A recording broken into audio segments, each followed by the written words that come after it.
Assalamualaikum warahmatullahi wabarakatuh.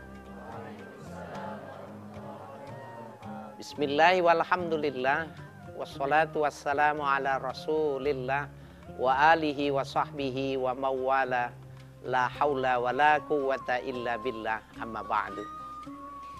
Para pemirsa dimanapun Anda berada, adik-adik ya, mahasiswa dan santri As-Safinah, mudah-mudahan ya pengajian kita pada hari ini banyak manfaat yang bisa kita ambil.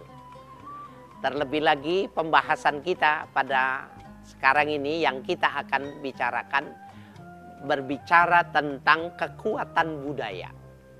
Apa yang dimaksud dengan kekuatan budaya? Bahwa budaya sebagai sebuah produk kemanusiaan, dia mampu meluluh lantahkan sebuah sistem yang semula diprediksi kuat, dia bisa hancur. Begitu juga agama. Agama Islam sebagai sebuah sistem nilai yang hebat, yang kuat, ini bisa rusak, bisa hancur. Kapan? Kalau atau seandainya ada budaya yang masuk ke dalamnya, maka kemurniannya akan hilang. Islam ketika sudah tidak murni, maka hilang esensinya. Islam ketika budayanya sudah bercampur, maka tidak menjadi kental lagi keislamannya. Ya, jadi betapa kita harus mencurigai adanya kekuatan yang kekuatan itu bisa merusak sel-sel kekuatan umat Islam. Ya, kekuatan kita sebagai ya orang yang memiliki agama, yang mempersatukan agama, yang menjadi rahmatan lil alamin. Ya, jadi umat Islam di mana saja, kapan saja menjadi pemersatu. Islam selalu kehadirannya orang Islam itu menyejukkan, membahagiakan. Ya, selalu kehadirannya menjadi kasih sayang terhadap lingkungannya. Nah, berbicara tentang itu ada satu hal yang menarik ini. Dulu ketika umat Islam itu tambah banyak. Ya, jadi bisa dibayangkan pada agama ortodok, agama yang tradisional, agama lokal di kota Mekah itu cemburu dengan kedatangan Islam yang tambah besar. Ya, kemudian Islam mengatur strategi lagi ketika di kota Madinah pun sama. Ya, tambah besar, maka menyebabkan orang lain menjadi iri kepada Nabi Muhammad SAW.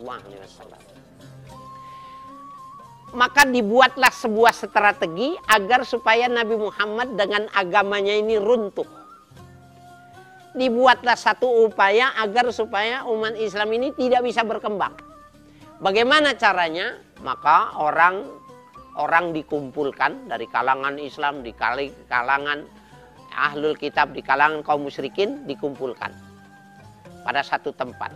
Lalu ada orang tokoh Yahudi yang namanya Husain, ya, namanya Husain ini tokoh Yahudi, dia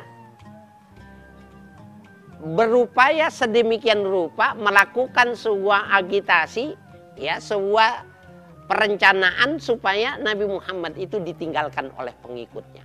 Bagaimana caranya? Dia mempertanyakan tentang hal-hal yang tidak bisa dijawab oleh Nabi Muhammad. Itu. Maka di dalam riwayat dikumpulkan orang, sudah kumpul semua, kemudian si Husain ini, tokoh Yahudi ini berdiri. Dia mengatakan, ya Muhammad, inni sa'iluka an thalathin la ya'lamuhunna illa nabiyyun. Muhammad, Allahumma sholli wa sallim alaihi. Ya, aku ingin bertanya kepadamu tentang 3 hal. La ya'lamuhunna illa nabiyyun. Tidak ada yang bisa jawab kecuali dia seorang nabi. Berarti kalau ini pertanyaan tidak bisa dijawab, berarti pengikut Nabi Muhammad akan bubar. Berarti bohong, pengakuan sebagai seorang rasul itu bohong dan tidak pernah terjadi. Apa itu pertanyaannya? Ma'awalu asyratis sa'ah. Wahai Muhammad, apa tanda-tandanya datangnya kiamat? Instrumen kiamat itu apa? Kemudian ma'awwalu ta'amin ya'kuluhu ahlul jannah. Yang kedua, makanan apa yang pertama dimakan oleh penduduk sorga? Kalian semua nih, santri, mau masuk sorga nggak? Betul. Saya tanya sekarang, udah pantas masuk sorga belum? Kalau besok masuk sorga ditanya sama pelayannya, mau makan apa? Pertama di dalam sorga. Mau makan apa? Kalian makannya maunya apa? Jangan bilang nasi goreng. Jangan dibilang bakso. Ya. Yang enak.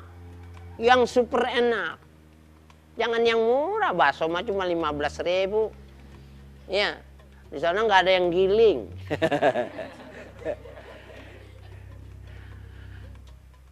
Nah, ini menjadi pertanyaan. Yang bertanya apa instrumen kiamat, yang kedua apa yang dimakan oleh penduduk surga. Dan yang ketiga, mabalul waladi yanza'u ila abihi am ila ummi. Yang ketiga pertanyaannya, faktor apa yang menyebabkan seorang anak ketika lahir ke muka bumi itu mirip ayahnya, dan kapan dia mirip sama ibunya? Itu tiga pertanyaan. Kalau Nabi Muhammad tidak bisa menjawab, berarti dia akan ditinggalkan oleh pengikutnya. Karena dia mengatakan, la ya'lamuhunna illa nabiyun. Tidak akan bisa menjawab tiga pertanyaan ini kecuali dia seorang nabi. Kalau dia tidak bisa jawab Muhammad, berarti bukan nabi. Karena ini yang menanya ini adalah tokoh Yahudi. Subhanallah. Nabi tenang. Ya, turun malaikat Jibril. Apa yang dibisikkan Jibril? Setelah ini kita akan sampaikan.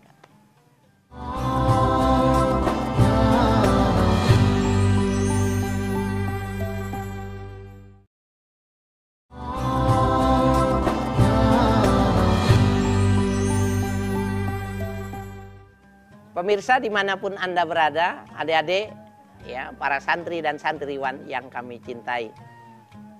Jadi itu tiga pertanyaannya. Kalau ada di antara kalian yang bisa jawab, hadiahnya umroh. Ya, umroh. Ditunggunya di Jeddah. Sama juga bohong ya. Berarti kesononya biaya sendiri. Gitu. Kalian gak bisa jawab. Nabi Muhammad pun tidak bisa jawab kalau tidak ada malaikat Jibril yang menyampaikannya. Jadi benar omongan seorang Yahudi itu. La ya'lamuhunna illa nabiyun. Tidak akan bisa jawab tiga pertanyaan itu kecuali dia seorang nabi. Maka Rasul Shallallahu Alaihi Wasallam beliau mengatakan, awalu asratis sa'ah fanarun takhruju 'alan nas minal masyriq tasawwaqahum ilal maghrib.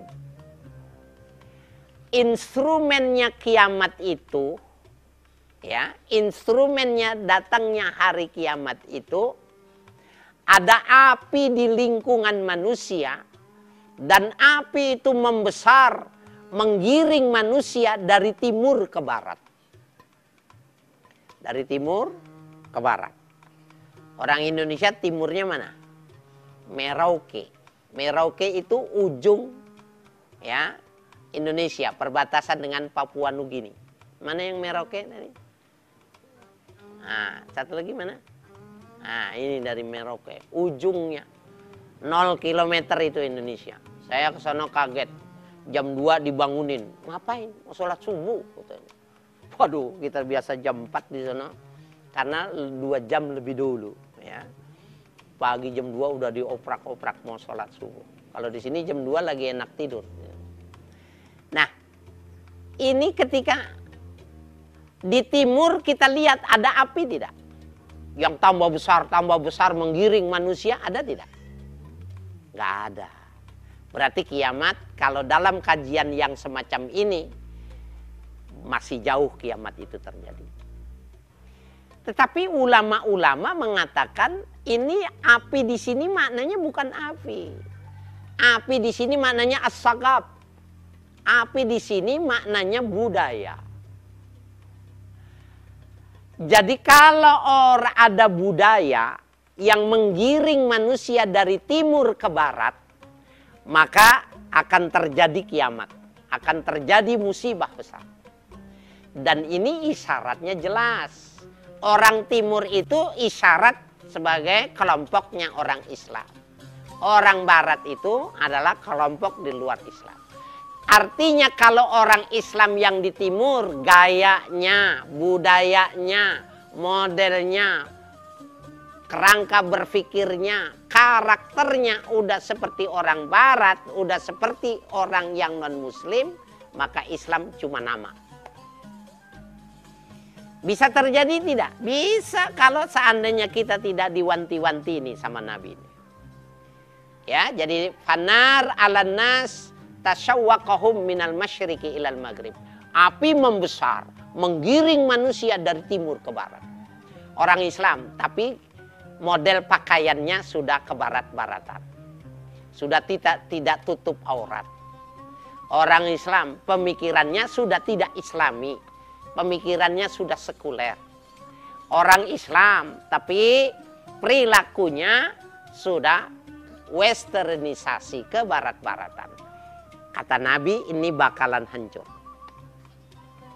Nah, oleh karena itu, pada teori ini digambarkan, kalau mau ngerusak Islam itu bukan masjidnya yang dibom, bukan pesantrennya yang dirobohkan, bukan anak-anak santri yang dibunuh, bukan. Biarkan saja pesantrennya dibangun bertingkat. Biarkan saja santrinya banyak. Tetapi kalau budayanya, gayanya sudah tidak Islami, maka lama-kelamaan juga pesantren itu akan hilang. Lama-kelamaan orang Islam itu sendiri cuma hanya pernah mencatatkan sejarah di situ. Ini mesti perhatian. Jadi orang Islam itu akidahnya harus Islam. Amaliyah ibadahnya harus Islami. Budayanya harus Islami. Kalau ini tidak, dan ini yang paling menyeramkan itu yang ini. Sampai Nabi mengatakan orang Islam itu nanti dirusaknya dengan budaya. Sampai-sampai Nabi mengatakan lau dakhalu juhra dabbin latabi'tumuhum. Kalau saja mereka masuk ke lubang biawak tanpa sadar, kamu sudah masuk di dalamnya. Itu kekuatan budaya. Dalam dunia pendidikan, orang Islam nggak mau menggunakan ya cara peribadatan, orang Islam tidak mau merubahnya. Tetapi kalau budayanya, orang Islam kadang-kadang terlupa. Ya, kita lihat Islam tapi tidak tutup aurat. Islam tetapi pemikirannya sudah tidak ya Islami lagi. Islam tetapi ya obsesinya, caranya, mencarinya, mengupayakannya bukan dengan cara-cara Islam. Nih orang yang semacam ini sudah berubah, bakalan kiamat rumahnya. Ya, rumahnya, kehidupannya bakalan kiamat. Nah, oleh karena itu ya kita semua harus memperhatikan budaya adalah salah satu cara yang paling mudah untuk merusak Islam. Bangunannya tidak dirusak, gedungnya tidak dihancurkan, santrinya tidak dibunuh, tetapi lama-kelamaan dari dalam rontok sedikit demi sedikit. Kita akan teruskan setelah yang berikut ini.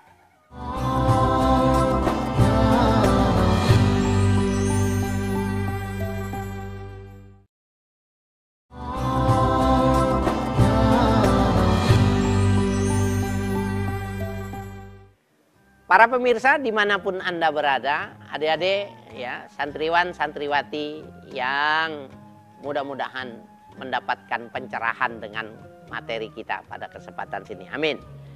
Itu dari 3 baru dijawab 1.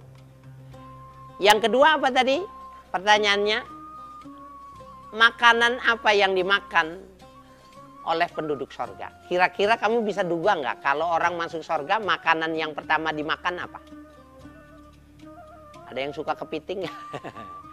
Kalau yang suka ikan gabus, mintanya gabus pucung.